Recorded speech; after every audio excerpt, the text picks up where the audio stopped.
committees want answers as well, and justice where warranted. They are launching their own investigation into what went wrong with the hearing. Possibly that will begin as early as next week. And Republican Congressman Mike Waltz of Florida is with me in person. He is a former Green Beret commander and a member of the House Intel Committee himself. Great to see you. I haven't seen you in person in a while. This is a terrific venue to have this conversation. They're going to talk safety later tonight, make America safe again. How about keep America's presidents safe? Plural. I mean, alive. I mean, right? So what do you think about this moving on to the Hill? What will we see as an American public? Well, I'm on the Oversight Committee. We will have Director Cheadle, the Secret Service Director, before our committee next Monday or Tuesday under the leadership of Chairman Jamie Comer. And look, I came out on Sunday after talking to agents directly involved with the president's detail who were frustrated, angry, upset because they had repeatedly asked their headquarters for more resources for Trump's detail and were denied there and denied at DHS. And then Mayorkas goes on CNN and says Congressman Waltz is irresponsible, and that's false, which essentially he's saying his own agents are wrong. So we will get to the bottom of it. We're going to put a spotlight on it. So what you're telling me now, you're confirming this all right now on the Faulkner Focus. You have spoken with people that he also could be talking to. Right. So he knows what the truth is. That said, in writing and verbally, they have asked for more resources for Trump. He is not your typical former president. You don't just give the same security package to Jimmy Carter as you do to Trump with his residences, his rallies, and not only domestic threats, but foreign threats from the Iranians who are openly talking about trying to assassinate him as well. And what happens when they don't get those resources? Well, you're reliant on local law enforcement to supplement, like the building where the shooter was. And we all love our local cops, but they're not trained to the level of the Secret Service. And I predict that is going to be at the heart of the matter. So I want to look at this. It's a group of 27 Texas lawmakers and candidates for office who wrote a letter calling for one state Democrat, Jasmine Crockett, to resign. They say it's because she co-sponsored a bill in April that would have removed Trump's Secret Service protective detail. And that bill was introduced. This brilliant device keeps your home cool in summer, even during heat waves and power outages. It's smaller than a lunchbox. With veteran Democrat Benny Thompson, who yesterday was defending the bill. He said in a statement, "My bill would not have affected the Secret Service's presence during this tragic event." The bill aims to automatically bar Secret Service protection to anyone sentenced to prison for a federal or state felony conviction. Well, that's why that bill slid in, because it was right around the time of the 34 convictions against Donald Trump. Not only would it have affected that, it affected him. It would have affected him. It was aimed at him. Benny Thompson was also the chair of the Jan 6 committee, I'll just point out. But I wonder if they feel the same way about Hunter Biden and pulling his Secret Service detail away, as he's a convicted felon. So we didn't see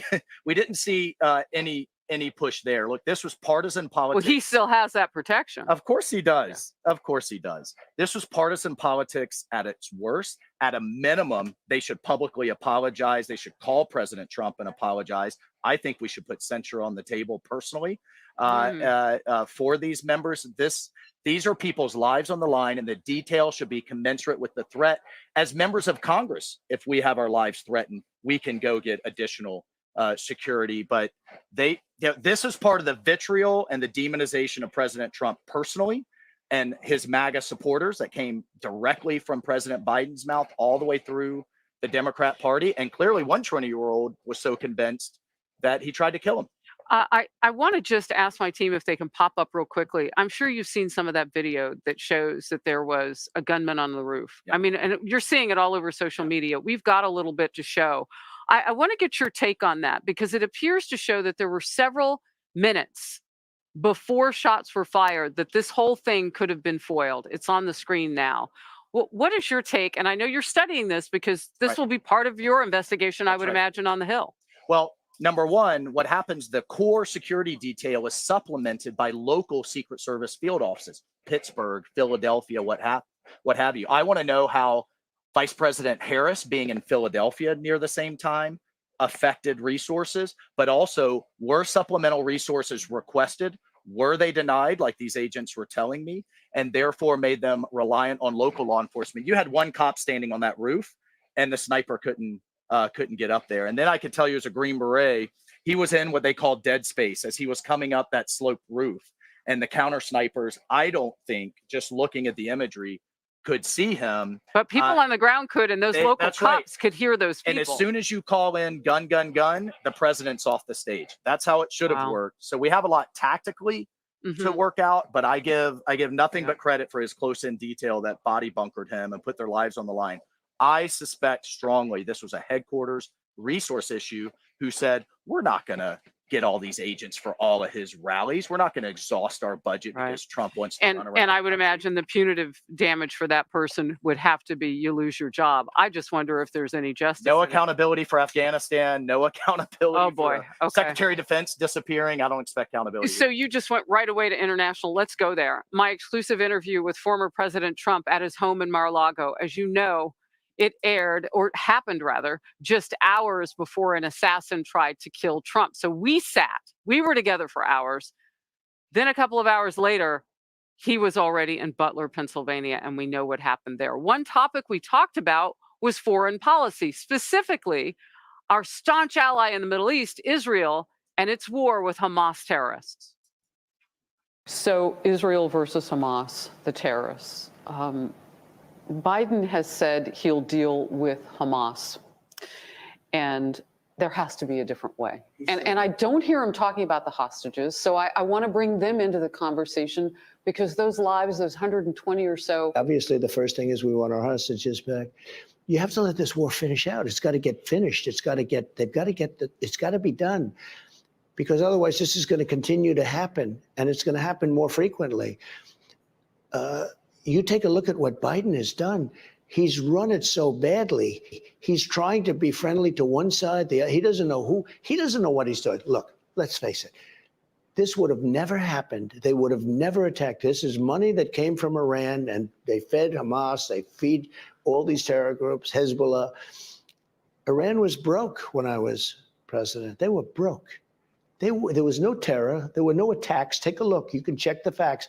Iran was broke. They are the purveyor. They are the ones that finance terror. They finance terror. If China bought from Iran oil, which they were buying a lot, I said, that's okay, you can buy, but you're not doing any more business in the United States. We go cold turkey, no more. Israel would have never happened. The October 7th attack would have never happened. Again, Iran had no money. It wouldn't have happened. And they had a certain fear of me, or respect, or fear, or something. That interview, by the way, was over an hour long. So you'll begin to see more and more of it. And so we move into foreign policy. The president and I covered so many topics. You were nodding at certain points there. What's on your mind? President Trump nails it. The core of the issue is Iran and Iran's cash. And as long as they're flush with cash by selling their oil around the world, mainly to China, they're going to continue to fund Hezbollah, Hamas, and the Houthis. This will never end. We have to go back to his maximum pressure campaign, which dried up the cash. And if China keeps buying them, we put secondary sanctions on China. And I guarantee you they'll stop buying Iranian oil. It is all about Iran. But Biden is obsessed with humanitarian aid into Gaza because of his progressive left. He's treating a symptom, not the core disease. And President Trump absolutely knows what worked, what would have prevented this attack, and what we have to go back to. Well, and what President Trump said to me was, while you're putting that pressure on Iran, it gives time for Israel to go ahead and finish the job on Hamas, which he told, and viewers got to see that portion of the interview yesterday. He feels very strongly that Israel needs to finish what under his doing. administration, we had reporting from Hezbollah, Hamas, all of them, that they didn't have any money. They were all complaining that, where's our money from Iran? We can't do anything, right? That's the core issue. Representative Michael Walsh, you bring so much. Thank you. I appreciate your time. Good to see you. Hey everyone, I'm Emily Campagno. Catch me and my co-hosts Harris Faulkner and Kaylee McEnany on Outnumbered every weekday at 12 p.m. Eastern, or set your DVR. Also, don't forget to subscribe to the Fox News YouTube page for daily highlights. Former President Trump's classified documents case has been dismissed. Judge Eileen Cannon's 93-page ruling states special counsel Jack Smith was improperly appointed, declaring it unconstitutional. A spokesperson for Smith says that they will appeal that decision to the 11th Circuit, insisting that the Attorney General is authorized to appoint a special counsel. Here's President Biden reacting to the Trump case being dismissed. I'm not surprised. It comes from the immunity decision the Supreme Court ruled on, and Clarence Thomas, in his dissent, said that independent prosecutors appointed by the Attorney General aren't legit. I had an independent prosecutor look at me. They spent months on mine going through, and I was totally cooperative, and they looked at me and concluded I didn't do a damn thing wrong. Actually, Robert Hur concluded that he was an elderly man with a bad memory. Joining me now is Ohio Congressman Jim Jordan. He is the chairman of the House Judiciary Committee. And Mr. Chairman, thank you so much for being here this morning. Your reaction? Well, and also it wasn't Clarence Thomas, Justice Thomas dissent. It was a concurring opinion where this comes. But the decision is real basic. The Constitution matters, and if you're not appointed and confirmed by the Senate and consistent with the law, then that's what Judge Cannon said. Then this special counsel is not appropriate. I think that's exactly right. Go figure. The Constitution means what the Constitution says, and I think Justice Thomas got it right. I think Judge Cannon got it right. Now, and they're criticizing her. It's amazing. We're not allowed to criticize Judge Merchan, who did all kinds of crazy things, but somehow the Judge Cannon did something wrong here when, again, she just followed the Constitution, which is what you're supposed to do. You've been investigating Smith for alleged prosecutorial abuse now from the beginning. Where is the prosecutorial abuse specifically with Smith? Is it largely that issue that it's unconstitutional that he was named in the first place? Well, that's what this ruling is. But also remember the case itself. Jack Smith mishandled the documents that they seized at President Trump's home. Did they doctor things? They put it in a picture. The sequence. So What's the fastest way to get relief for toenail fungus? Is it A, apple cider vinegar? Is it B, tea tree oil? Or is it the sequence was altered. Many people would say that's tampering with evidence.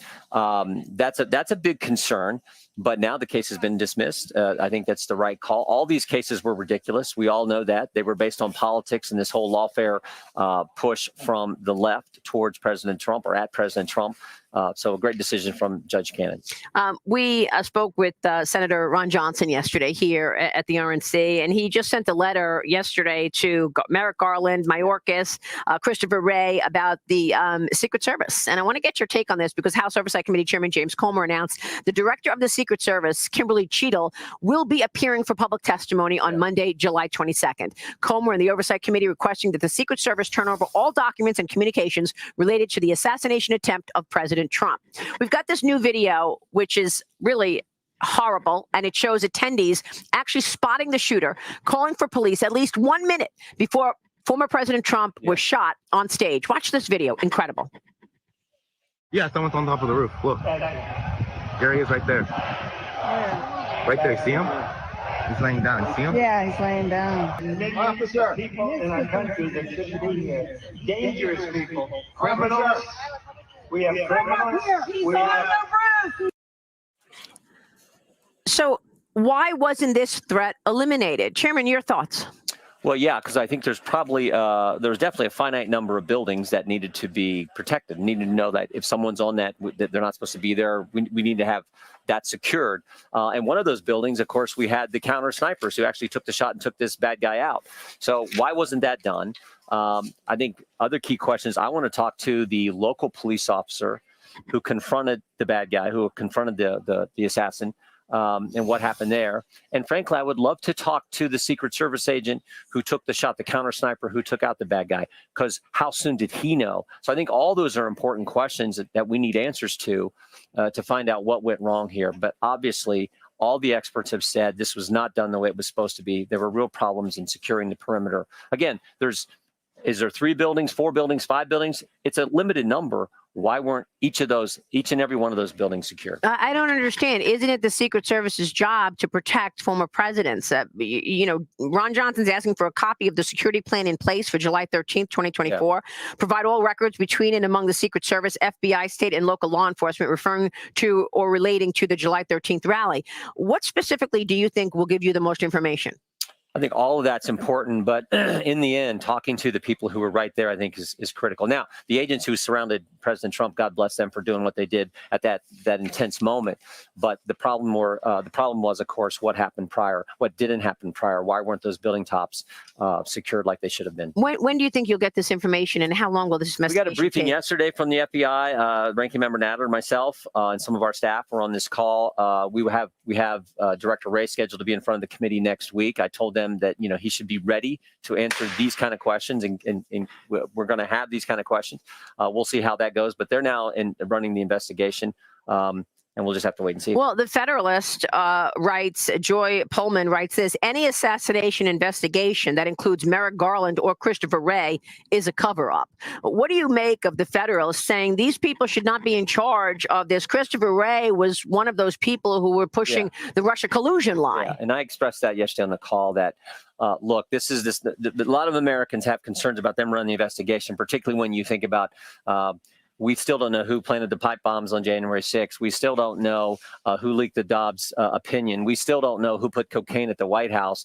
This is the FBI who raided President Trump's home, and now they're going to run this investigation. A lot of Americans have the concerns expressed in the piece in the Federalist. So, and they sat on the Hunter Biden laptop, didn't they? I totally understand. So I think, and I said that to the FBI that the American people have these concerns. So what can you do to assure us that this investigation is going to be done the right way and we're going to get the answers to the questions we just talked about? If President Trump returns to the White House, do you want to see a total sweep of the leadership at the FBI and DOJ? Oh, yeah, I think everyone understands that. The people at the top, it's not the agents.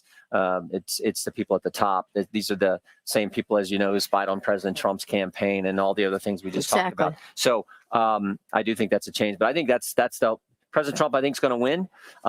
He did a tremendous job in his first term. I think he's going to do a tremendous job as president when he gets elected on November 5th and takes office next year.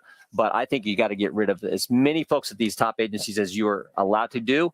Bring in the kind of people who are going to make the changes that need to be made. Let me get your take on his choice for running mate. J.D. Vance, of course, announced last night for the vice president. Your reaction? What does J.D. Vance bring to the ticket? I think it's the American story. Here's a young man from humble beginnings who is now going to be, I believe, vice president of the United States. JD, I think he's a sharp guy. The old adage, it never hurts to have smart people in charge. If you spend any time with JD, he's one sharp guy. He's done a great job as our senator. I think it's an outstanding pick. And I think he'll do a great job as vice president. Tell me about Ohio and the voting community here. I know Ohio Governor Mike DeWine would select his immediate replacement in the Senate, but how do you feel about the voters here in your district in Ohio and what that means come November? Well, I think they're fired up. I mean, President Trump won our state by 8.5 in 16, 8.5 points in 2020. I think he's going to win big again. I think with JD on the ballot, he's going to be even maybe bigger. I think that's going to help our Senate candidate, Bernie Moreno. I think it's going to help us knock off 2 Democrat members of our in the Ohio delegation and win those seats. So I think it's all good. And then I also think JD helps us in these key states in this presidential race, Pennsylvania, Michigan, Wisconsin.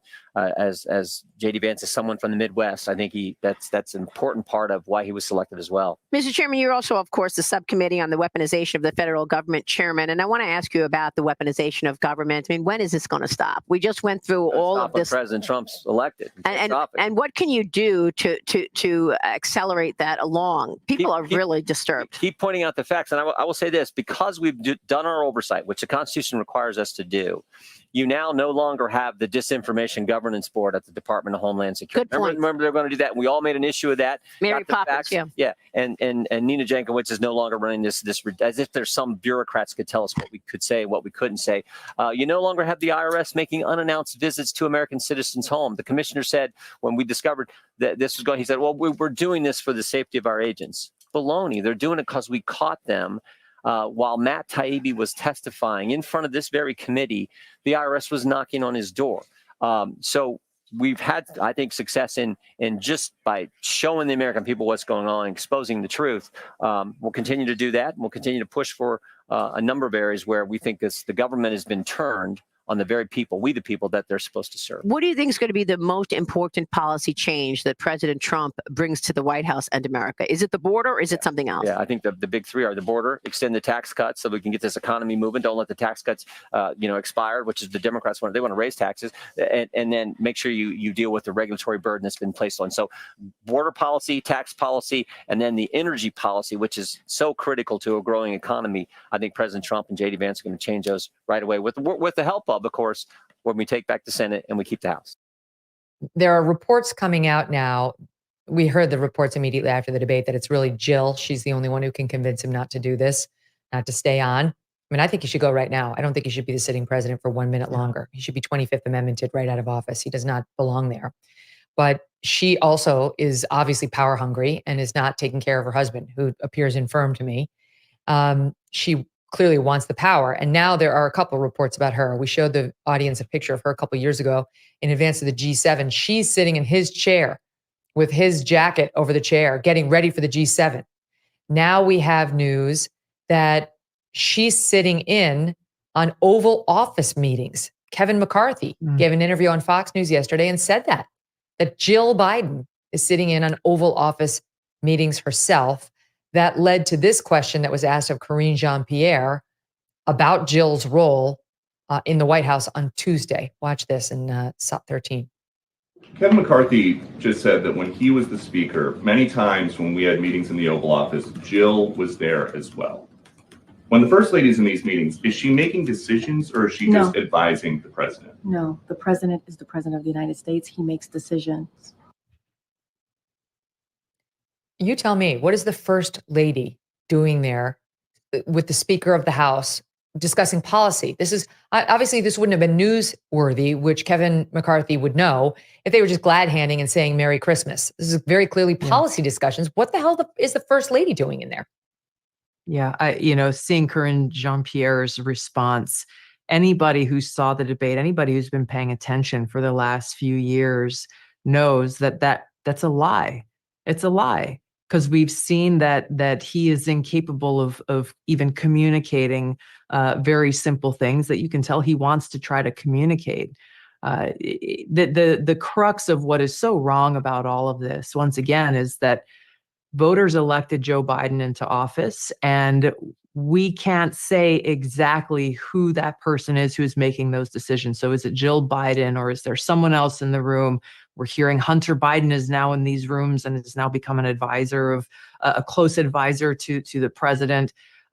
It comes down to accountability. And if voters don't have any idea who is actually making those decisions, and it's any one of a number or a group of unelected individuals, then that directly contravenes our Constitution and our democratic republic and our ability as voters to ensure that we have the government that we chose to put in place.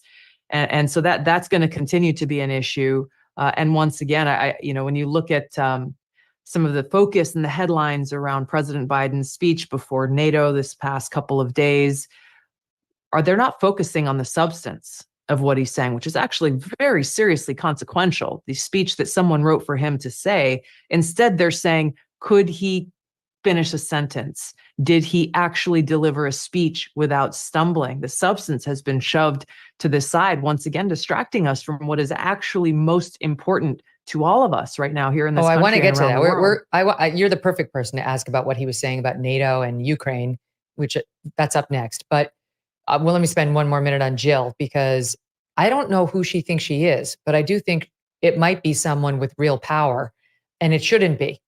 She's another Hillary Clinton who thinks it's a co-presidency. There was news that got recirculated this week. It actually was broken by the Washington Examiner in January of 2022 that she wanted her own Hail to the Chief song, and it happened. It's called Fanfare for the First Lady, and it was being played for her over and over again.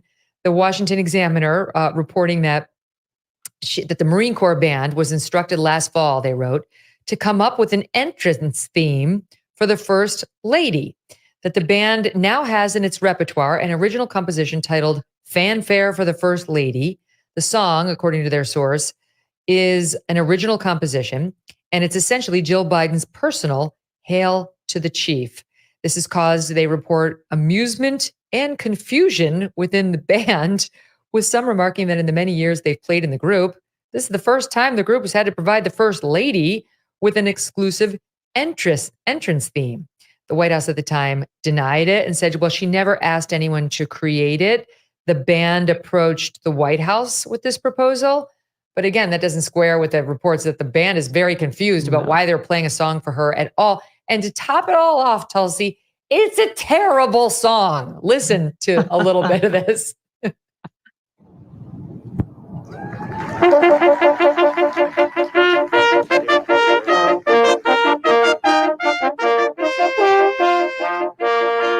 Everyone's standing like she's the president.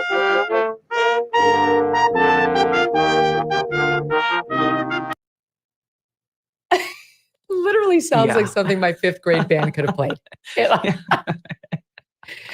the point is her ego is out of control.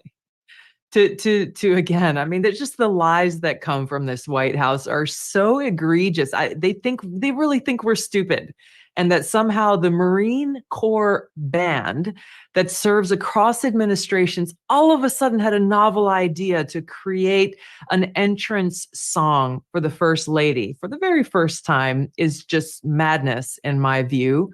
But also when you look at, okay, so if it's Jill Biden or it's her staff or whoever it may have been, Megan, I don't know about you, but I have never walked into a room and thought, oh my gosh, I need music to hail my entrance into this room Where are and the to let trumpets? the audience know I have arrived. Exactly. It's like this it is that mindset of arrogance and of being so self-absorbed and really thinking it's about you rather than the people that you're there to serve. Even as First Lady, that is a job of service to the American people. And it's not about you. So why would you want to draw this attention to yourself? The only explanation is exactly what you said. It is about power and thinking that this world revolves around her and the husband that she's propping up rather than the people that they're supposed to be serving. It's the same thing that makes her insist on being called doctor, even though she only has an advanced degree in education. She is not a medical doctor. The same thing, this necessary buildup of her ego that insists on that insists on a song and the trumpets, and that insists on her frail, non-compos mentis husband staying in the presidency, even if it means he will exit the public stage in humiliation, in utter sad humiliation. It's really sad. That was the feeling that I felt so much throughout that debate, was just sadness. You know, I've known Joe Biden for a long time, and really, really sad to see him standing on that stage when, for so many reasons, he has no business being there.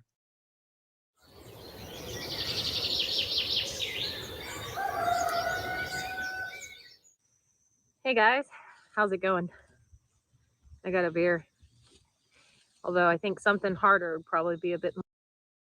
Speaking of responses to reports, there's a report out this afternoon that we just received a response from, and this comes just a few days after the assassination attempt. Of course, it hangs over that convention you're covering on former President Trump. We saw him come into the convention hall. I know you were there last night with the bandaged ear, and the place went wild. Now, there was a report earlier today that there was a plot put together by the Iranians, an assassination plot. This was first reported by CNN, by Iran to take out Trump, and they said, the sources that they spoke to, it had nothing to do with the Saturday attempt. We just received a response from an NSC spokesperson on this. As we've said many times, we've been tracking these Iranian threats against former President Trump for years, dating back to the last administration. These threats arise from Iran's desire to seek revenge for the killing of Qasem Soleimani. We consider this a national homeland security matter of the highest priority. So, Leland, this, obviously raises questions about whether there was heightened security at the Trump rally, and we know there was a security failure there, but whether there should have been even more heightened measures because of this. Absolutely. And this wouldn't really have been a story but for what happened on Saturday. If there were heightened security measures at the Trump rally, which it's difficult to know what heightened security really means when you're talking about a former president now moving into being the nominee. Now we're told has basically the equivalent of a presidential level detail with him. So it's difficult from a sliding scale here. We're looking at pictures from Saturday. What this speaks to, I think, is the feeling by the Trump campaign going forward that Donald Trump is a target. And that's something, interestingly enough, that the Trump campaign continues to, I don't want to say lean into, but they don't shy away from the idea that Donald Trump is being targeted because of what he believes in and because of what he's willing to say.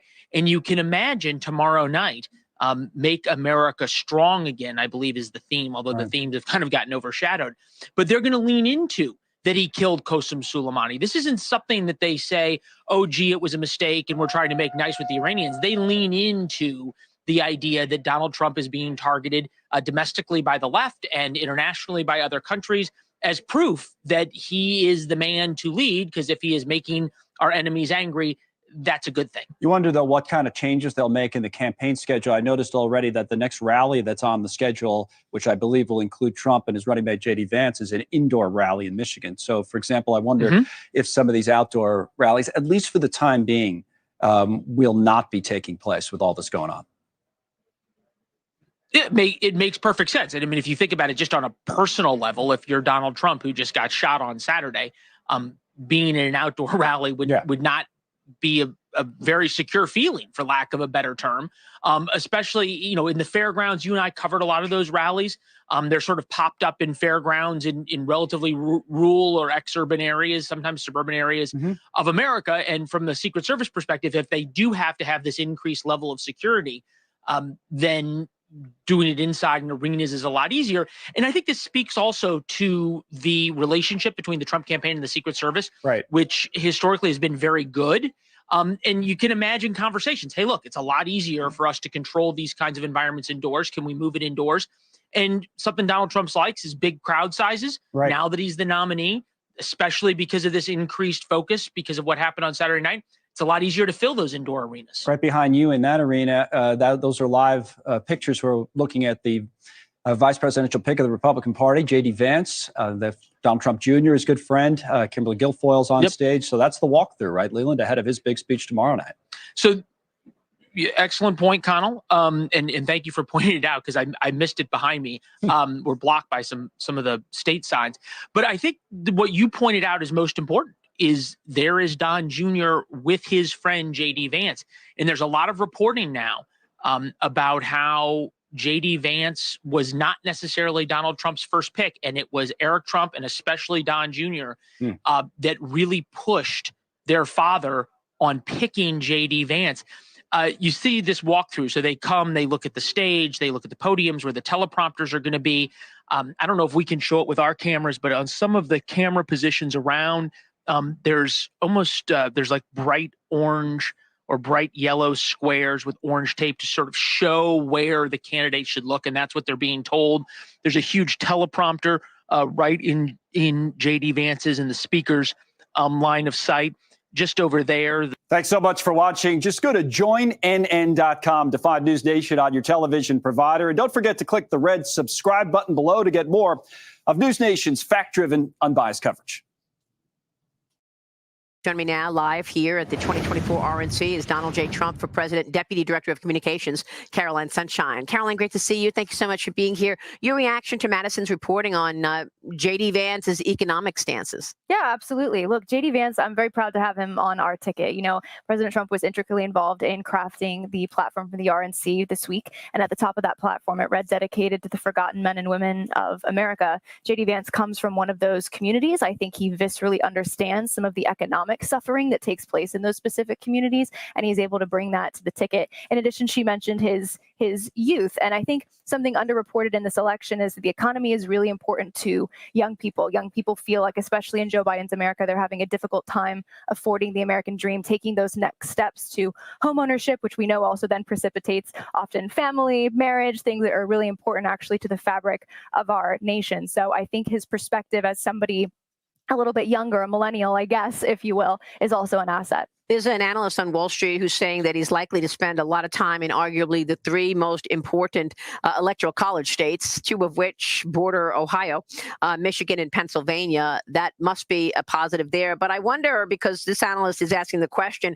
Vance's potential blue-collar populist appeal could backfire in the suburbs, like Philadelphia, Detroit, Milwaukee, with his staunch feelings about some of these issues. Your thoughts? I think, again, J.D. Vance is a tremendous asset to the ticket. I mean, President Trump is at the top of the ticket. He is the leader of our party. It's his brand that is really on the ballot. But I think, again, I loved Tucker Carlson said this yesterday. He said, all the bad people in D.C. that I knew don't like J.D. Vance. And that's why I think he's the perfect pick for this ticket. So I think, President Trump, when he first came down the escalator in 2015 and in 2016, talked about draining the swamp. That's something that still very much needs to happen. And I think that's a message that, yes, resonates in, the swing states, as you talked about, the battleground states, those Midwest Rust Belt states that, yes, J.D. Vance's personal experiences, I think, speak to. But also, as you mentioned, in the suburbs, we have a government right now where I'm not sure who is the captain of the ship, but it's definitely a government that isn't working formed by the people. Well, it's a good point to make. A recent New York Times Siena College poll shows President Trump making gains with registered voters age 18 to 29. Yeah. In a two-way matchup, Trump beats Biden 48% to 40%. Caroline, what other ways is the Trump campaigning winning over young support? Tell us how you see it in terms of what the young populations want and how Trump is responding. Well, as always, we don't have to do much as a campaign. We just let President Trump be the best messenger that he is. But I want to tell you something interesting. There's a post on X that's going viral of a young woman named Stephanie Tyler, who said, she wrote, I was a gender studies major in college. I cried when President Trump won the election in 2016. This is a young woman. She said, I was planning on sitting this election out. But after the assassination attempt on President Trump's life, when I watched him leap to his feet and have this Braveheart moment, she said, it awakened some kind of patriotism in me that I believe the direct quote was, my fancy feminism, white men bad hating brain could never. I don't think that reaction is isolated. Like I said, this is a young woman. And the last part of her post, I thought it was interesting too. She said, I'm going to vote for President Trump, and it feels so freeing to say it. Of course, it's not just about persona, it's also policy. President Trump just announced his new no tax on tips policy for hospitality workers. Look, a lot of hospitality workers are young people, right? Yeah. Same thing on the issue of war. You look at J.D. Vance, who just joined the ticket. President Trump was the only president in the modern era not to get us into new wars. You look at the ranks of the U.S. military, anytime you see those casualty lists, right? It's always disproportionately young people ages 18 to 25, for example, like the 13 service members that Joe Biden couldn't remember died under his watch, right? All of those soldiers -1 were under the age of 25. Yeah, what a horrible situation that was, the botched withdrawal from Afghanistan. Let me get your take on Elon Musk and what he's doing, because the CEO, the Tesla chief, says that he's going to be donating $45 million a month to a super PAC, which is backing Trump. Musk endorsed Trump the same day he survived that assassination attempt at the Pennsylvania rally. Caroline, what does $45 million a month do for the campaign? Well, it helps us bring President Trump's winning message to every corner of this country. Like I said, President Trump, I call him the great American fighter. Ronald Reagan may have been the great communicator, but President Trump is the great American fighter, as he proved on that stage. And like you said, you saw Elon Musk just minutes after President Trump survived that assassination attempt on his life, coming out and endorsing him. President Trump's act of getting up and saying, fight, fight, fight, was an inspiration to millions almost instantly. Those images at worst could have been a horrific day for this country. At best, they have become a symbol of hope and inspiration. When President Trump got up and said those words, fight, fight, fight, he wasn't speaking to a specific voter demographic. He wasn't speaking to a specific subset of Americans. He was saying that for our country. That's a winning message that we intend to keep bringing, like I said, to every corner of this country from sea to shining sea. How are you messaging toward women? I know we've seen a real change in the Black community, Hispanic community. They're talking about Asian community as well. What What about suburban women, where President Trump had an issue with in the last election? Your thoughts on speaking to that group, and have you seen changes there? Absolutely. Well, President Trump continues to make inroads with pretty much every demographic of voter that we see is abandoning Joe Biden. I actually don't think it's so much that these voters are abandoning Joe Biden. I think it's that Joe Biden has abandoned them. The country is clearly starving for unity. They are not finding that in the Democrat Party. The Democrat Party is having a difficult time enough unifying its own party. This is a party that's definitely not qualified to unify this country. Look, but we also know that sometimes what women want gets misconstrued in the liberal mainstream media. I happen to be a young, suburban, highly educated woman, right? Security is really important to women. You can't anymore be in this country. You cannot be pro-open border and pro-women. If you look at a lot of the victims of these violent crimes committed by illegal immigrants, we've seen a lot of the times they have been suburban women. These have been women who were killed in broad daylight on hikes. This shouldn't be happening. So security is important to women. We know President Trump is on the right side of that issue. We know a majority of Americans, not just women, 62% of Americans, majority of Hispanics as well, want mass deportations for illegal immigrants. We also know the economy is important to women, right? Women are 50% of that workforce. They're not seeing gains in their paychecks either, just like men in our country, but they also make decisions about the budgets in their household. And I might also add, it's not just women that we're making gains with. We talked about young people earlier.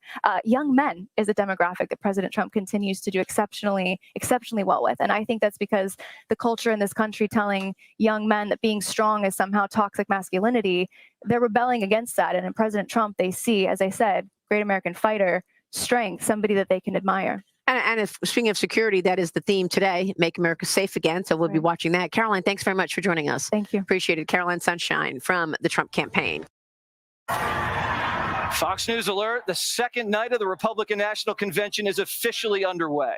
And we have a star-studded lineup tonight in Milwaukee. Ron DeSantis, Marco Rubio, Ted Cruz, Nikki Haley, and Vivek Ramaswamy, and many more will be taking the stage tonight. But the man in the arena will be Donald Trump.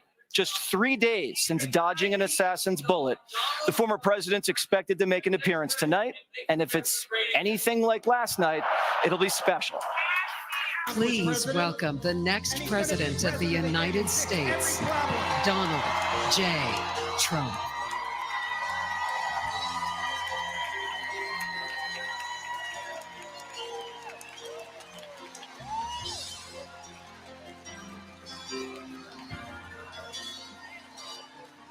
If tomorrow all the things were gone, I'd worked for all my life, and I had to start again, just my children and my wife. Thank my lucky stars to be living here today, because the flag still stands for freedom, and they can't take that away.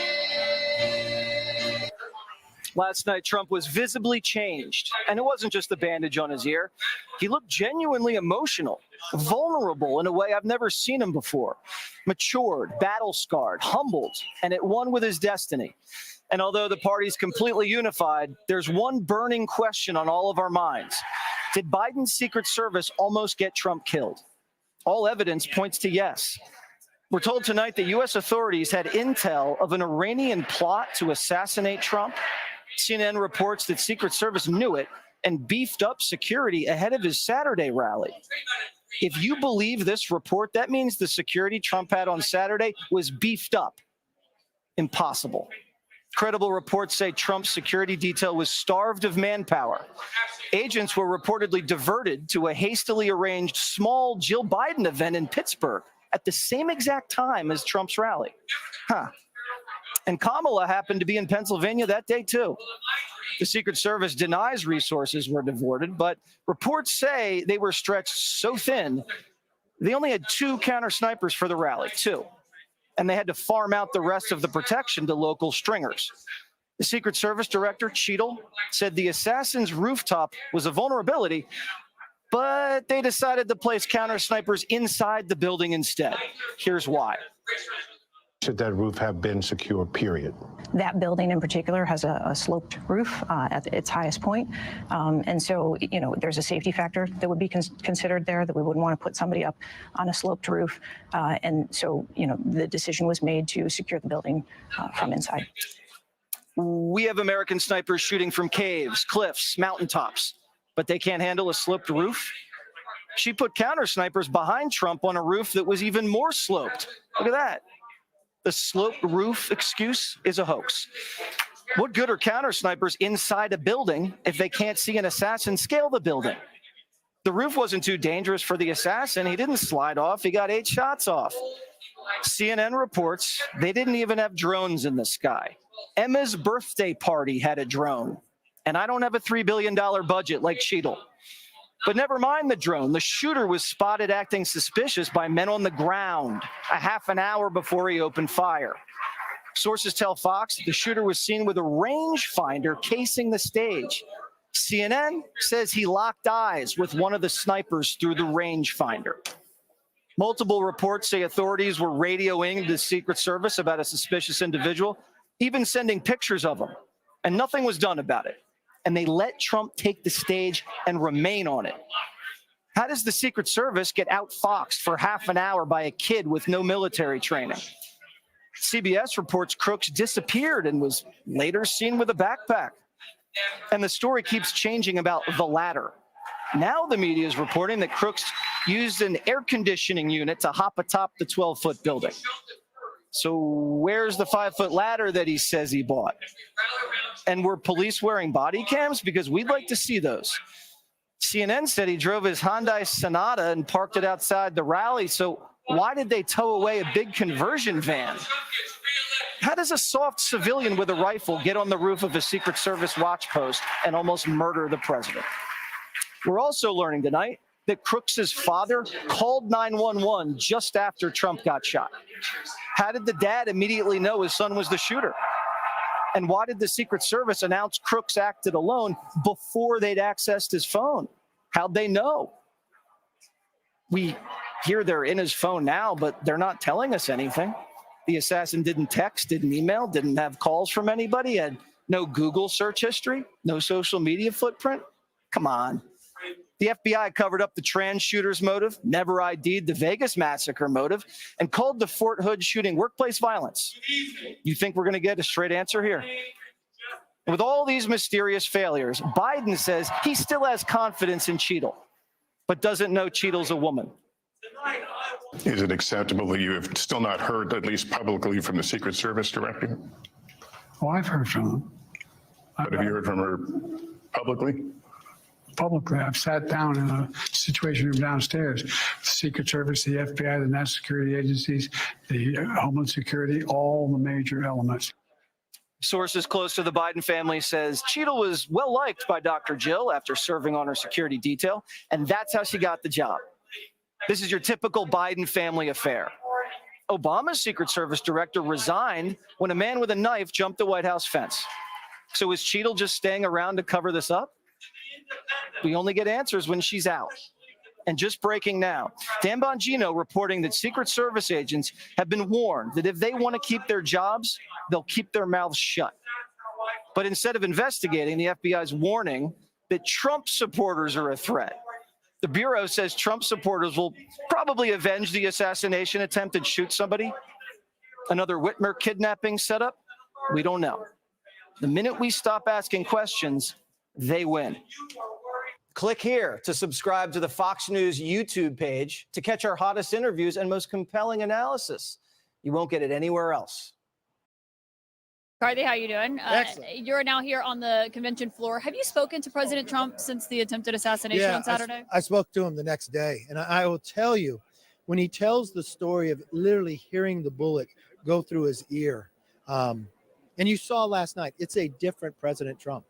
I mean, and the first thing he thought about— How so? Well, the first thing he was thinking about is Corey, who lost his life there, and the families that got hurt. He was concerned about that. He was also concerned about how to unite America, and how fortunate he was to still have his life. And I watched him last night, even when he was here, you saw him more somber. You see him more disciplined. I think President Trump, as a party, is stronger than he's been at any other time. I think he's more focused and disciplined. And I think he realizes he only has 4 years. But if you think for a moment, how would you have reacted if you'd been shot? No one can plan that. And you look at what he did. He stood up, make sure that person did not win, and make sure America wins. I think he's probably in his best position right now to serve. Well, and Trump is obviously known for his divisive rhetoric, things that he said about Paul Pelosi after he was attacked, for example, that people were highlighting. Do you think that changes in light of Saturday? I hope so. And President Biden saying the bullseye, and you got, when I was in Congress, I mean, it's everybody should pull back. That just doesn't even mean just elected officials, social media, and on there, that we should respect people's opinion. I mean, you look what happened to Paul Pelosi, you look at Gifford, Steve Scalise. Today, a person was just sentenced that tried to kill my son. So it happens so much, and people think it's just like, no, you've got rhetoric on the social media going, and we've got mentally ill people that take that to a different level. So after what happened on Saturday, I'm told the Trump team reached out to Nikki Haley. They initiated that outreach, and she will be speaking in a primetime slot here tonight. She's obviously someone who on the campaign trail said that Trump was unhinged, diminished, that he wasn't fit for the office. What do you make of the fact that she is getting a primetime spot tonight? I think that's very important. It shows how united we are. I remember in the Democratic debate what Kamala Harris said about President Biden when they were running. And so you have a campaign, you have difference of opinion, but what you're seeing here, a more united Republican Party. Think back 8 years ago, Ted Cruz wouldn't endorse. Senator Lee was saying no to President Trump. Now you've got Nikki Haley, Ron DeSantis. You're watching a united party like we haven't been in the past. Is the party itself united, though? I mean, you yourself were the victim kind of the Republican Party, at least on Capitol Hill, being fractured in the House. I mean, what does that look like going into the next 4 months? Oh, we're much more united. I mean, think about that. That was all the Democrats and 8 Republicans. One who's not coming back, and then the other part that you have, and the other part you have is one person who raised the issue. He's got an ethics complaint about sleeping with a 17-year-old. So that's the way they would go. So that's the biggest challenge we have. Thank you so much, Mr. McCarthy. Thank you for coming Appreciate over.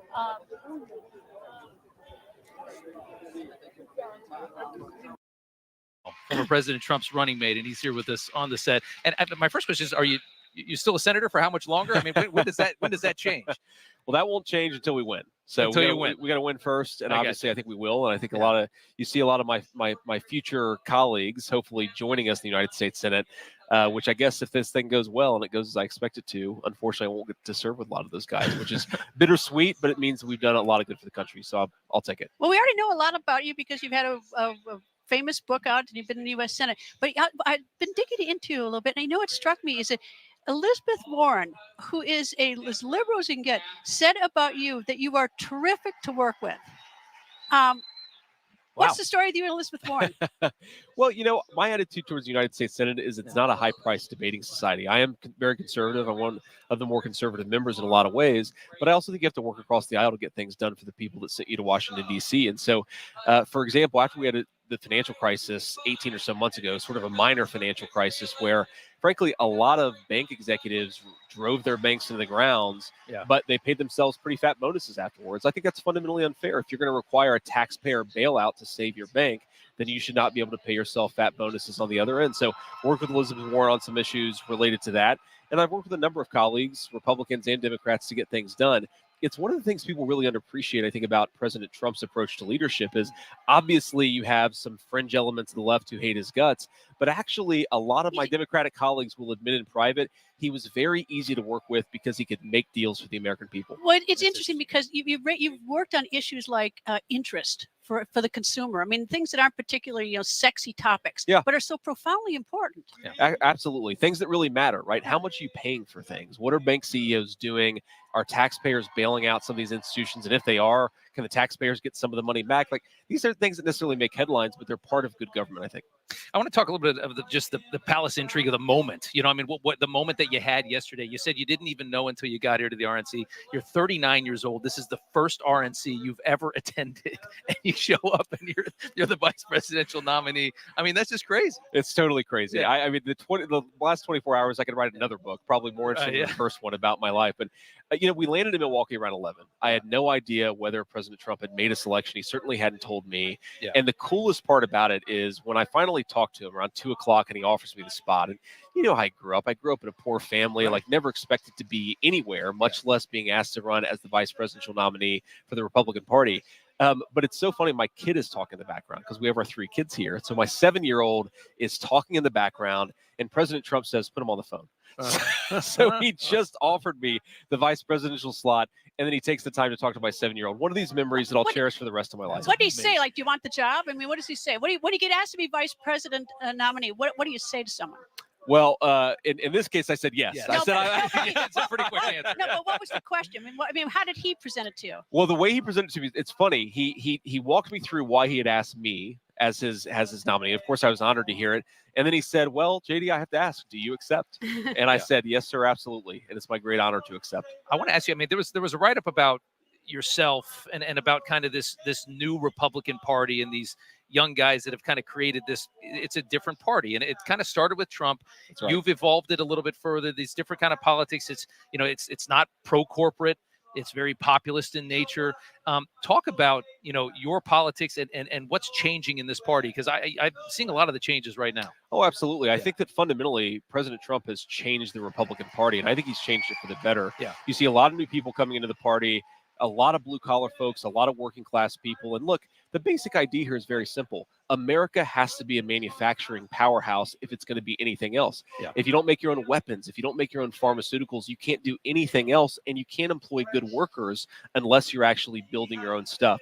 So you hear President Trump talk a lot about made in America. What does that mean? Well, you've got to have low energy costs to make anything in America. You've got to be willing to fight back against the Chinese and their trade habits. You've got to be willing to actually rebuild the American heartland. And President Trump did a lot of that during 4 years. I think if we give him another chance, he's going to do a lot more of it. To follow up on what Rob says is that it used to be that the Democratic Party was the blue collar party. Yeah. Yeah. Where was this switch? Because it really has changed in the last couple decades. I think it changed slowly for a couple of decades, and then all of a sudden, with President Trump's ascension to the Republican Party nominee in 2016, and obviously his election to the presidency, you had people. I mean, people in my family who were ancestral Democrats, right? Patriotic, socially moderate to conservative, but they love their country. They just want a good chance, right? If you work hard, you play by the rules, you ought to be able to pay for a house. You ought to be able to put food on the kids' table. That basic attitude, I think a lot of people feel abandoned by the Democrats. They feel looked down on. They feel like Democrats don't actually care about their priorities. And President Trump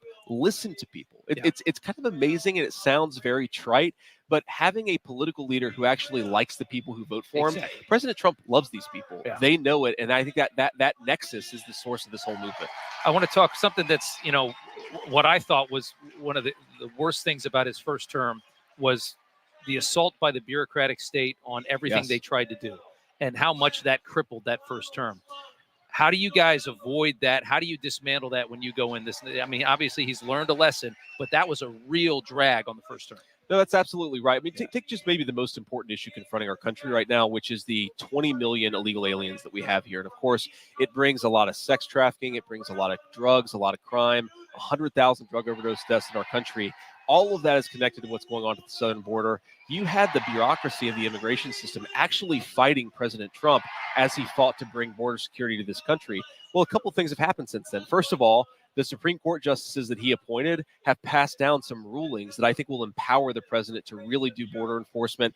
And second of all, you have a Republican Party, to your point, Rob, that is really transformed. And you have a lot of Republicans who are going to support the America First agenda, not fight against it. That's a big difference. We have to remember, in 2016, I was talking with Stephen Miller about this. When President Trump talked about putting American workers first, he was maybe the only speaker at the convention that year who actually believed in his core agenda. The party in 8 years has been transformed, and that's going to make it easier for him to govern. And if it's easier for him to govern, it's going to be better for the American people. All right, at the beginning, I always love the stories. I read that you had a voice message from the current vice president of the United States, Kamala Harris. Did you get a voice message from her? A voice message?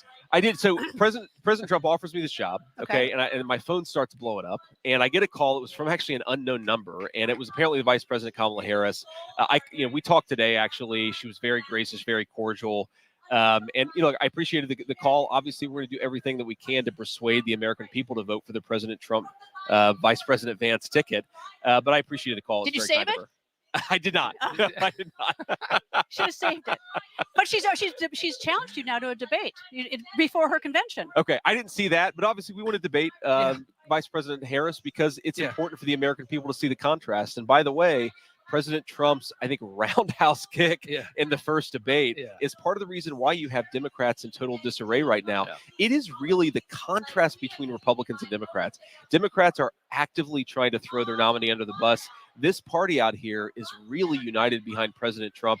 It's a really good feeling, and I think that momentum is something you'd almost reach out and touch. It's so powerful. It's so cool. Let's talk about winning this election here at the RNC. I read, I believe it was Axios reporting that the plan is whoever the VP was, this was written days ago, was basically just going to be embedded in Pennsylvania, was going to be very heavy Pennsylvania. And that's when I read that, I think it was maybe a week ago, that's when I thought, I feel like it's Vance because I know Ohio, I'm from Ohio, and I just know how close that is to Pennsylvania. It's the same people.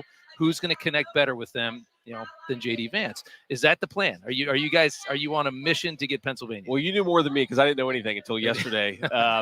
But the thing that I'll say is absolutely Pennsylvania, Michigan, Wisconsin. Obviously, we're here in Milwaukee. A major focus of President Trump's campaign. And look, it's very simple. Why does Joe Biden want to buy oil from Iran and from Vladimir Putin instead of from Pennsylvania energy workers? Why does he want to further weaken the American manufacturing economy that allows us to project power overseas? Why does he constantly pursue the interests of foreign despots over the interests of the American citizen and the American worker?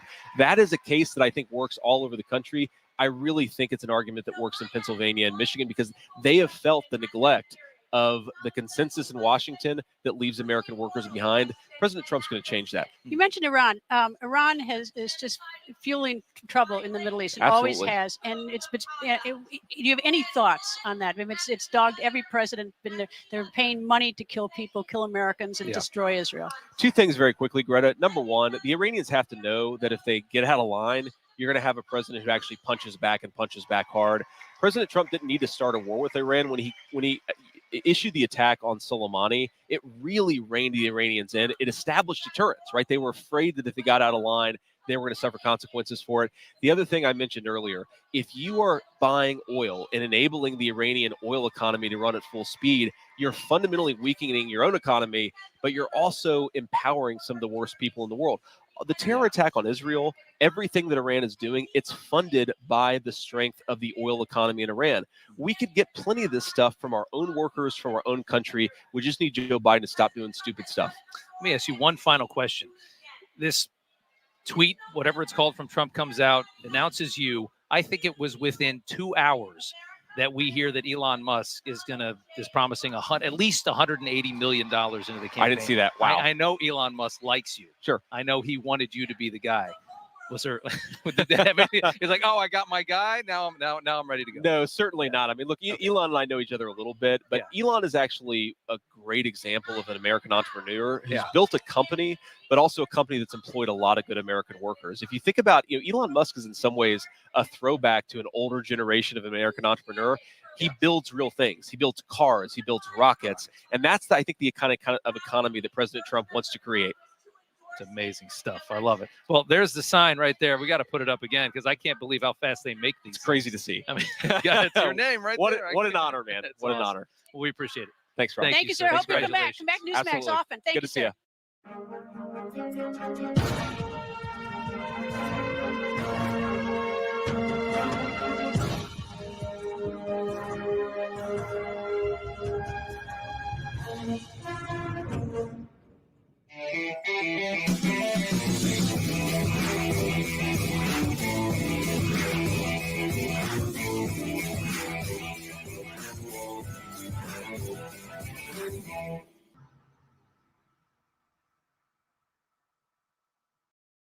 How was that? Joining me now, Florida Congressman Byron Donalds.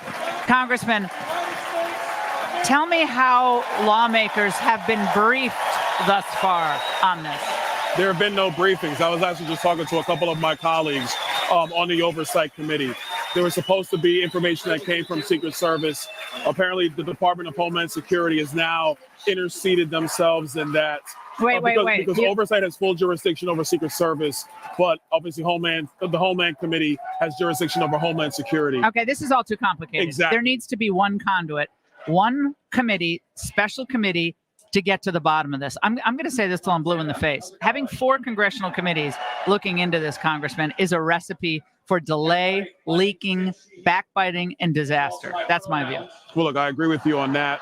What we're trying to make sure we get happen is to have the current head of the Secret Service in on committee on Monday. That's the current plan as it exists today. But in terms of the members on that committee, oversight or on Homeland, being briefed on this, that has not occurred at this time. I know you were sitting next to President Trump last night after he made his first appearance. We were all teared up. I was with a group, Sean Hannity and I and others were sitting, and it was extremely emotional. Tell me about that moment. Incredible. Nothing I ever saw or ever thought I would ever be a part of.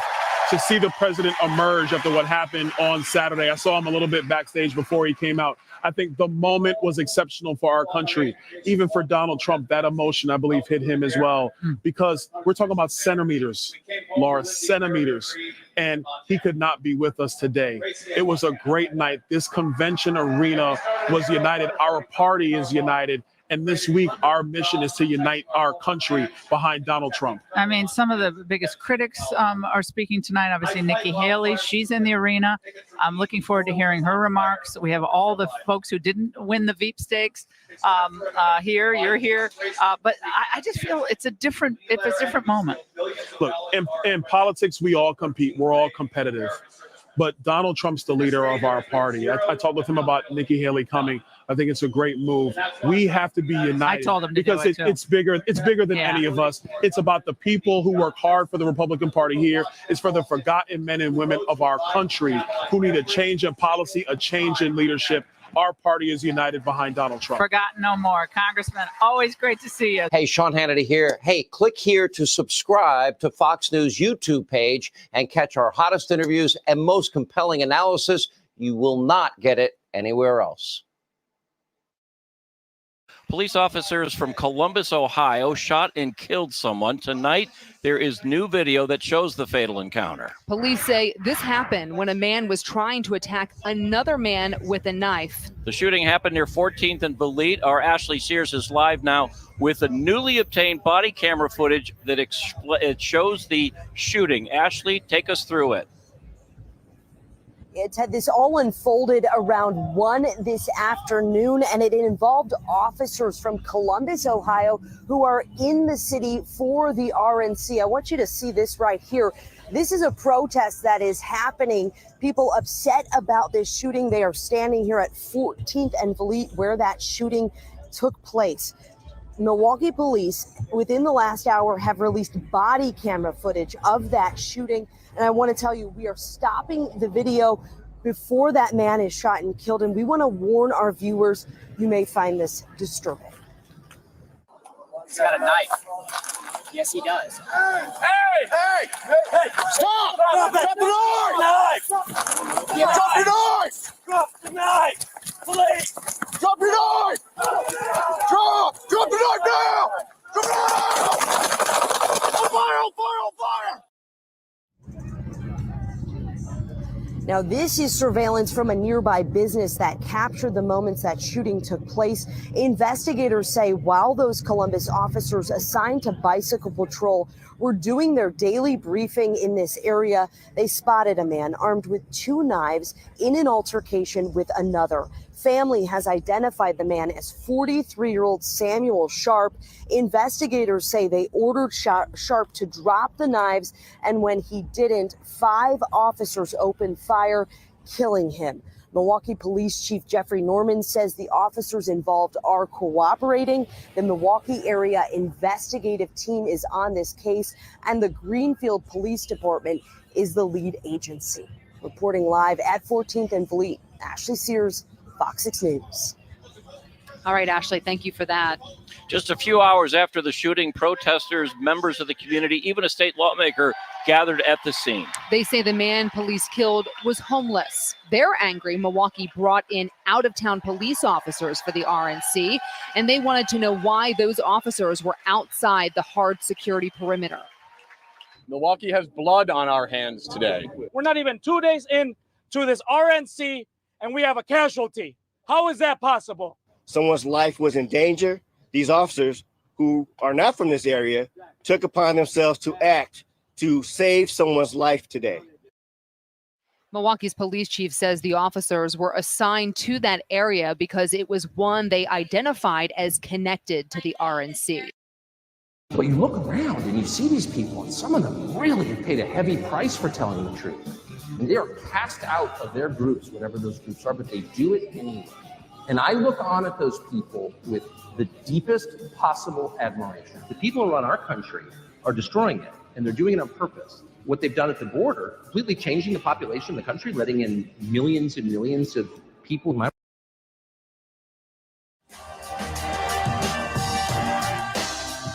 Breaking, a video has just been leaked of former President Donald Trump talking to RFK Jr. about the assassination attempt. This is recent conversation. He also mentioned what he had talked about with President Joe Biden when Biden called Trump to check in on him after the attempted assassination. Let's listen to some of that. I agree with you, man. Something's wrong with that whole system. Yeah. And, it's a doctor issue, Frank. Remember I said I want to do small doses. Small doses. When you feed a baby, Bobby, a vaccination, and it's like 38 different vaccines, and it looks like it's meant for a horse, not a 10-pound or 20-pound baby. It looks like you should be giving a horse this, and you ever see the size of it, right? It's this massive. And then you see the baby all of a sudden starting to change radically. I've seen it too many times. And then you hear that it doesn't have an impact, right? But you and I talked about that a long time ago. And anyway, I would love you to do something. And I think it'll be so good for you and so big for you. And we're going to win. We're going to win. We're way ahead of the guy. And, he's interesting. It was very nice, actually. He called me. And he said, how did you choose to move to the right? So I guess that's, people say, if I was looking straight up, right? He said, I said, I was just showing a chart. I didn't have to tell him the chart was on all the people pouring into our country, right? But I just turned my head to show the chart. And something wrapped me. It felt like a giant, like the world's largest mosquito. And it was a bullet going right. What did they call it? An AR-15 or something? That was a big gun. Those are pretty tough guns, right?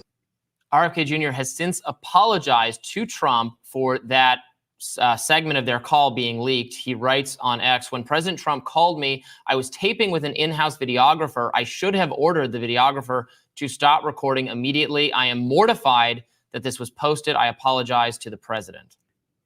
RFK Jr.'s son, Bobby Kennedy, had shared the leaked video and tweeted, quote, I'm a firm believer that these sorts of conversations should be had in public. Here's Trump giving his real opinion to my dad about vaccinating kids. This was the day after the assassination attempt. He deleted that tweet soon after and then tweeted, quote, removed last one for mistaking sarcasm for real life. Very intriguing. I think Donald Trump's whole ploy there, like, yeah, vaccines are weird, right? Can I have your 8% vote share, Bobby, please? He sounds like an LA talent agent. He's like, this would be so big for you, Bobby. You should serve with me. It sounds like a deal in exchange for endorsement of Trump from RFK Jr. that he would be in the cabinet, maybe an HHS, where he would be dealing with the questionable system that Trump refers to. Something's wrong with that whole system, then talks about vaccines, seems to be the healthcare system in America. Yeah, he was previously talked about, RFK Jr. was, I think, maybe by DeSantis or by as like FDA or CDC, which would be, radically different, actually, roles. This is not all the same. But you're right, that's what that conversation sounds like. Trump offering him something in exchange for dropping out and an endorsement. Don't know if that's likely to happen whatsoever, because, with RFK Jr. in the race, for all the talk from media and Democrats about how RFK Jr. is some kind of spoiler or is hurting Biden because he's actually right wing and he's actually trying to help Trump.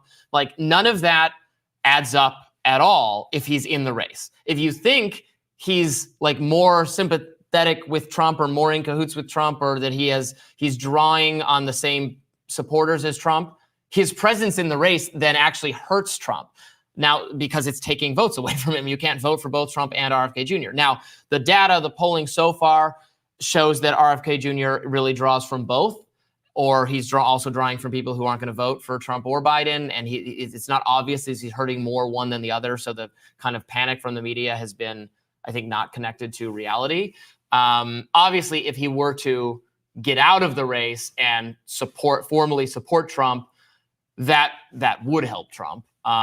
I have no idea whether he's even considering doing that. He has maintained so far that he's not, that he wants to be president, that he doesn't think Biden or Trump are fit to serve an additional term, and that he is working, he's spending money, he's making an effort to get on the ballot in all the states. So I don't know that kind of deal is going to happen. It was interesting, though, to hear Trump, privately try to reassure RFK Jr. that he shares his attitude on some aspects of vaccination, wondering if too much vaccination can be overwhelming or unhealthy for babies. Specifically, that was a view that Trump was taking there. I think Trump actually may have weighed in on the vaccines causing autism idea that I should say is not accepted by most medical experts. I think he said that some years ago. But yeah, interesting. That it was a vaccine that looked like it was meant for horses. I don't think Trump is qualified to be a veterinarian or a horse doctor nor a baby doctor, so I don't think he knows the difference there. I love that he says feeding the baby vaccines, though. You picture like a very large syringe being put into the baby's mouth.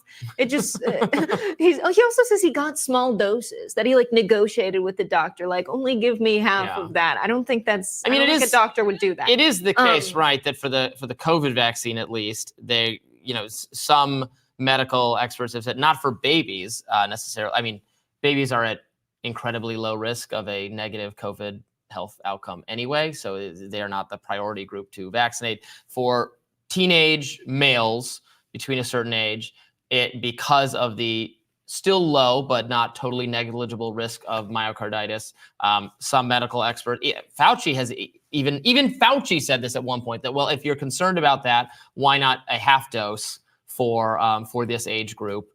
So that's not if we're talking about young males, that's not a totally out there or wild idea. For babies, I'm not sure that's what they said, although for COVID specifically, the need to vaccinate babies is not very profound. We also did get some insight into what the phone call looked like between Biden and Trump after the shooting. Yes. Hilarious that Trump says he was actually very nice, as if Biden's going to call, be like, I'm going to beat you, bozo, and then like hangs up. Like, what was he expecting him to be mean after he got shot? Yeah. But interesting when he said that Biden asked, why did you choose to move to the right? I thought that meant politically, because Trump used to be a New York liberal, but it's almost like Biden's asking for tips on how to dodge a bullet from Donald Trump. But it sounds like they had a pretty genuine conversation, a genuine exchange. Glad you're all right. Crazy situation. But Donald Trump describes the bullet. It sounded like a giant, like the world's largest mosquito. And it was a bullet. What do they call that? An AR-15 or something? That's a big gun. Hilarious description. That's a very human reaction. I mean, that might very well be, he's a poet. He's describing it as a giant mosquito. I can imagine that is what it sounds like. A poetic metaphor. Yeah. Yeah. I mean, a very scary situation. Amazing that it grazed his head and barely hit his ear. I mean, that is amazing. I'm not sure we fully appreciated that yesterday, because I want to like say this without sounding crazy, but the odd, just the reality that he was struck by an assassin's bullet, but he was just grazed by it. He's not in any serious harm. He has a bandage on his ear. We're going to talk about that later in the show. Like, that's the kind of thing that, when this happens in like action movies or something, like the protagonist, like the bullet just goes past you or something, it like lightly grazed.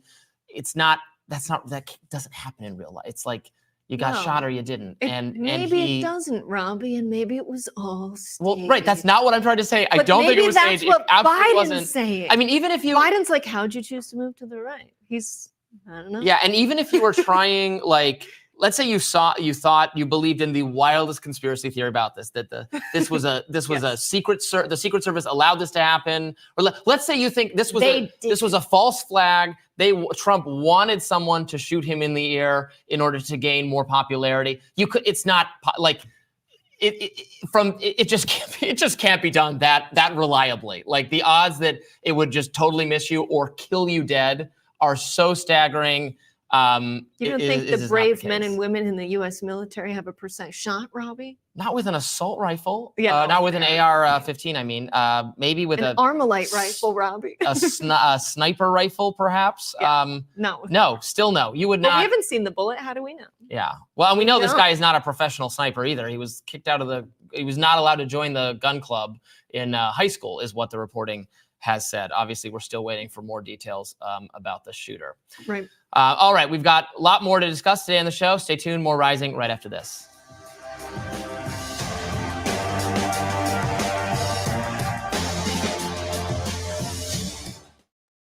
I agree with you, man. Something's wrong with that whole system.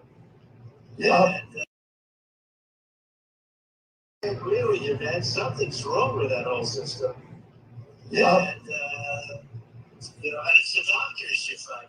Remember I said I want to do small doses. Small doses. When you feed a baby, Robbie, a vaccination that has like 38 different vaccines, and it looks like it's meant for a horse, not a 10-pound or 20-pound baby.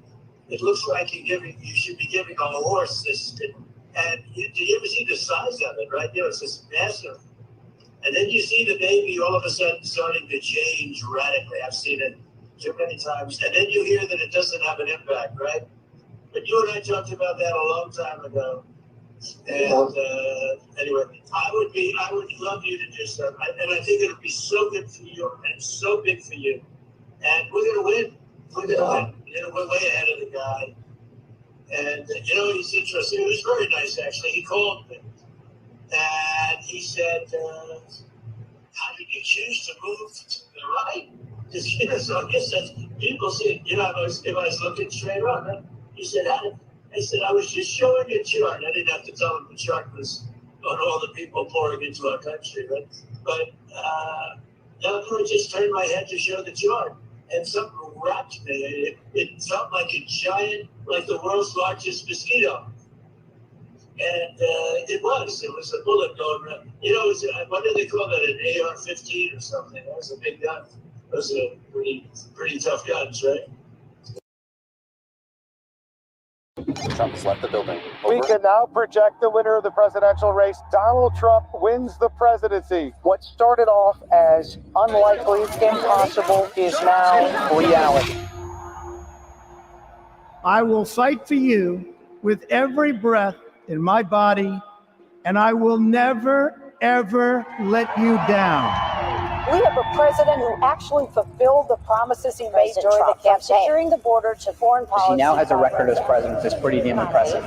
Breaking news out of Palm The Beach, FBI Florida. has executed an unprecedented search warrant at President Donald Trump's Mar-a-Lago estate. The former president has both sides of the political aisle up Is in a arms. dangerous and unstable moment in American history. The Justice Department has just indicted former President Donald Trump. For 7 years, they hated him, they targeted him, they hunted him. This is the epitome of the abuse of the prosecutorial power to preempt political decisions. I never thought anything like this could happen in America. The only crime that I have committed is to fearlessly defend our nation from those who seek to destroy it. The more that a broken system tells you that you're wrong, the more certain you should be that you must keep pushing ahead. They want to take away my freedom because I will never let them take away your freedom. They want to silence me because I will never let them silence you. They're not coming after me, they're coming after you, and I just happen to be standing in their way, and I will never be moving. On November 5th, 2024, justice will be done. We will take back our country, and we will make America great again. America will always rise to every challenge and overcome every danger Donald Trump seems to always get stronger when challenged. These types of things, I think, give him strength. When I'm reelected, I will totally obliterate the deep state.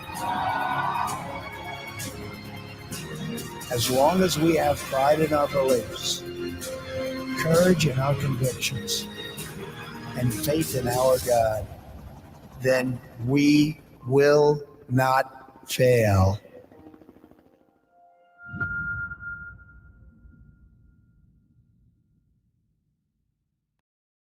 In the heart of Washington, D.C., an ultra-powerful group of people have dominated American foreign policy for the last 2 decades. Because the earlier you strike, the more damage you can do. Weapons of mass destruction. The transition to democracy in Syria has begun, and it's time for Assad to get out of the way. The only way you beat an army is with another army. Are you for invading Iraq? Yeah, I guess so. I wish the first time was done correctly. But I don't think you should assume that Iran is too big to have regime change. We will, in fact, be greeted as liberators. They are called the neoconservatives.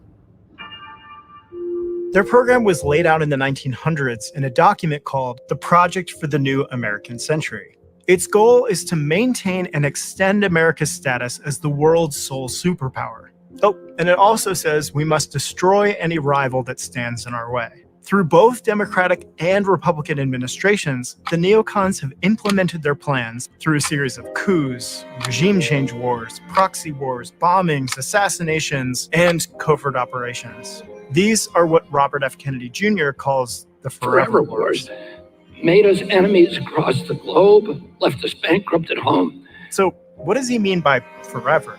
America's actions are legal, so this is a just war. President Donald Trump authorized a drone strike at Baghdad International Airport last night. The Biden administration giving Ukraine permission now to strike inside parts of Russia with American-made weapons for the first time. The United States has been embroiled in one military conflict after another continuously since 9/11, and none of them ever succeeds. Foreign military occupations breed violent insurgencies. The shootings, the torture, the general chaos helped drive thousands of Iraqis, especially from the minority Sunni community, into the arms of radical groups led by brutal gangsters such as Abu Musab al-Zarqawi, the same groups, Al-Qaeda in Iraq, ISI, that would later coalesce into ISIS. And not to mention the cost. The cost of the regime change wars in Afghanistan, Iraq, Syria, and Libya just since 9/11 was $8 trillion. That would be enough to make Social Security solvent for another generation, make higher education free for all Americans, provide free childcare for every family, or completely modernize America's infrastructure. But instead, we squandered that $8 trillion on vain fantasies of world domination. And Presidents Trump and Biden were fully on board with the neocon agenda. For example, Trump appointed arch-neocon John Bolton as National Security Advisor. So I think we're down to basically 2 other options. One is regime change in Tehran, and the other is the targeted use of military force against aspects of Iran's nuclear weapons program. And as for President Biden, he has taken every opportunity to escalate the Ukraine war. Many don't remember this, but he scuttled a peace deal that Russia and Ukraine negotiated in Istanbul in April of 2022. Shortly after the war began. And we are now, under this administration, closer to World War III than we have been since the Cuban Missile Crisis. It's not only America that's fallen into this simplistic good guy, bad guy thinking. That's the example we've set for everybody in the world. No wonder it's been replicated everywhere, between Israel and Iran, between India and Pakistan, between Shia and Sunni, between Jew and Arab, between Hindu and Muslim, left and right. This tribalistic, us versus them thinking is tearing us apart. And it's...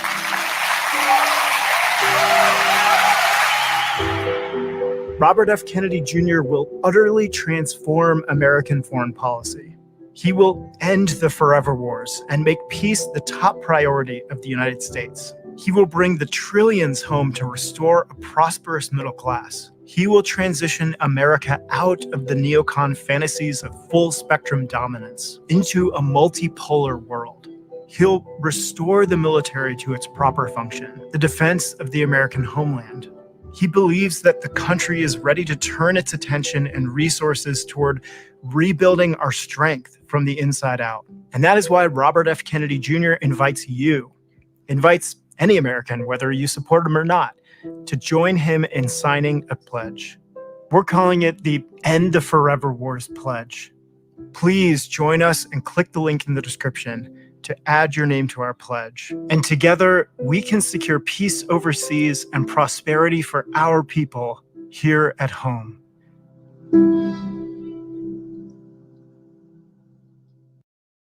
Rally shooter Thomas Crooks' parents were looking for him in the hours leading up to the shooting. We're now told they eventually called law enforcement to report that Crooks was missing, and they were worried. And they also were told, those parents are now being cooperative now with authorities, but they